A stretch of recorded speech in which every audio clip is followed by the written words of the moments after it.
Williams. Tell us what exactly you do for Quest Diagnostics.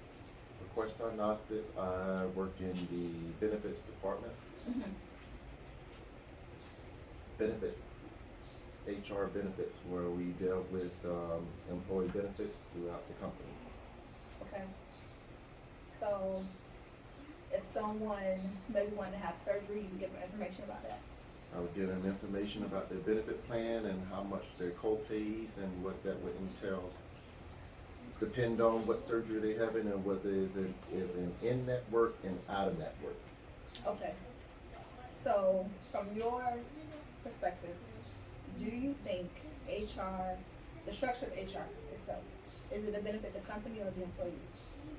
It's both. Okay. It benefits the employee because, you know, if the employee feels that HR has different components. Mm-hmm. So although you're in the benefits department, they have a department we're called employee relations. Okay. Employee relations is where we investigate Okay. any activity that occurs within the company. Okay. And with that being said, you always have to make sure that there's a policy in place Mm-hmm. and rules and regulations. Gotcha. What that means is that anytime an employee is being disciplined, you have to make sure that you are treating every employee equally and fair. Okay. So, to answer your question, I would say that it is to benefit the employee and the company. For the employee, it's to make sure that everyone is being treated fair and being that their policy is being, you are being consistent Mm-hmm. with following the rules and regulations. As far as on the employee side, it benefits the employee because it prevents them from being sued or going into legal litigation if a problem may arise.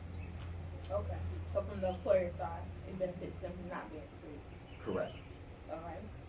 So what's maybe some of the things that you saw in HR that you didn't agree with from a company standpoint of enforcing policies?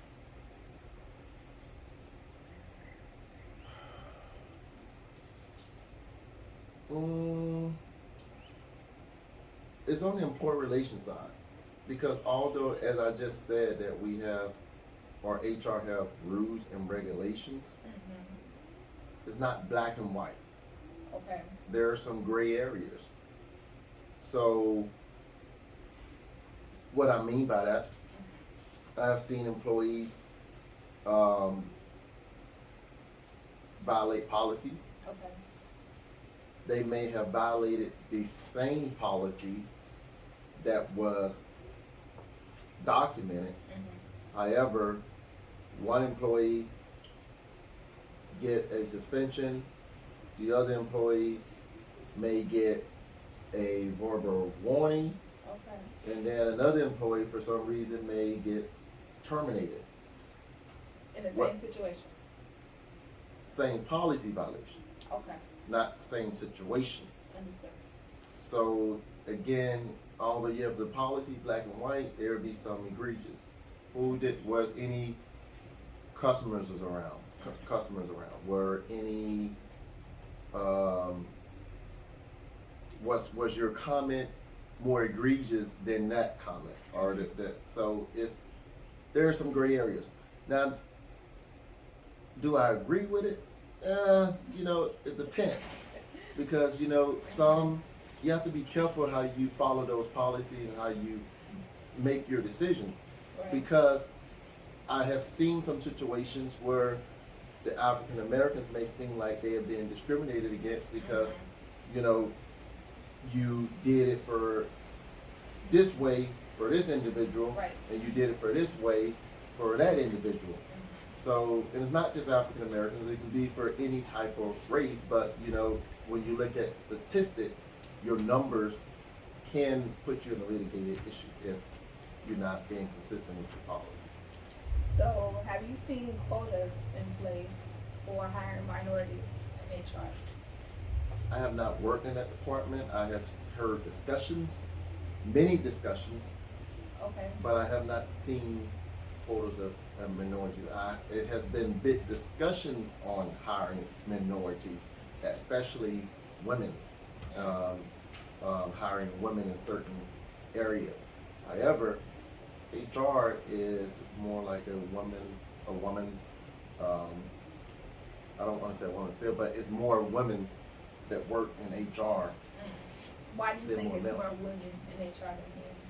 That's just I mean, I don't have a reason why, but that's just the way it is being in HR. Okay. It's more usually females than males working in the HR stuff side. Okay. So, have you ever come into a situation where your personal values are maybe offended, or I don't know, you maybe felt uncomfortable by following company policy in some way? I won't say that I was uncomfortable, and nor did I ever had the issue. I have, been in HR where certain individuals may have an issue, and I'm gonna give an example of that. Okay. Being in the benefit side, they have passed laws where you can add your domestic partner. Domestic Okay. partner can be, if you're a male, can be other male. It's not just, male and female. It can be female and female, male and male. Okay. Where some individuals are very strong on their religious activity. Mm-hmm. So there's an issue with I'm religious. So, however, Yeah. you have to put a difference in between, your religion and what the law is. Right. Do we agree with the law? Sometimes we don't. Right. However, you work in an environment that it passes, that's the rule, and you have to honor that. Right. And there's been some individuals that, I work in HR, like I said, I've never had an issue with it, but, they have an issue with, I don't feel comfortable. It makes them feel uncomfortable because they feel Right. like they're going against their religious belief. Hmm. That's the really only issue that, that really has been a discussion on my side back in dealing with the employee benefits. But did you have an issue with that? I did not. Okay. Do you have a situation where you personally had an issue with something?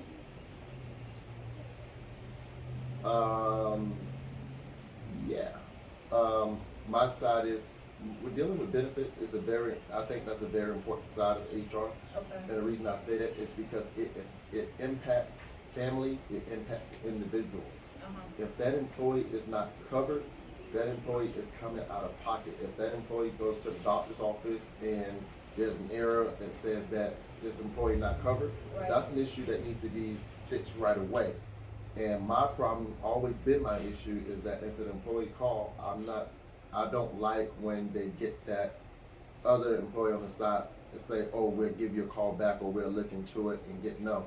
We need to see what the situation is and get that employee covered, or get on the phone and see what we can do to get this employee situation taken care of as soon as possible, so they won't have to pay out of pocket. Right. Especially with a newborn baby. Who would want to deal with a newborn baby and also dealing with worried about not having coverage? Right. Not only with newborn babies, plenty things. An emergency.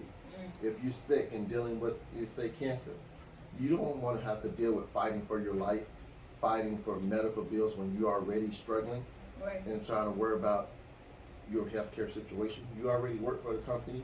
Why? So that's my biggest pet peeve. Okay. Instead of putting people on hold or saying you'll get back with them, let's get the situation taken care of as soon as possible. Okay. For people going into HR, what advice would you want to give them or tell them, or I don't know, if there was anything that you wish you know before you got in your position, what would it be? Like, what would you tell someone else? For someone new coming into HR, I would encourage them to go in and learn as much as they can. Do not get stuck in one department. Do not get like in benefits. It's easy to do.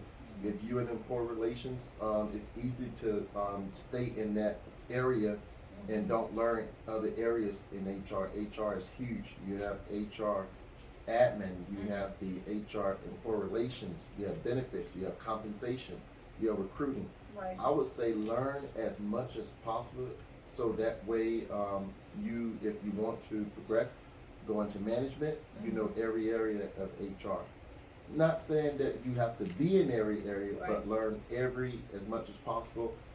go for your certifications, learn more, ask many questions as you can. Okay.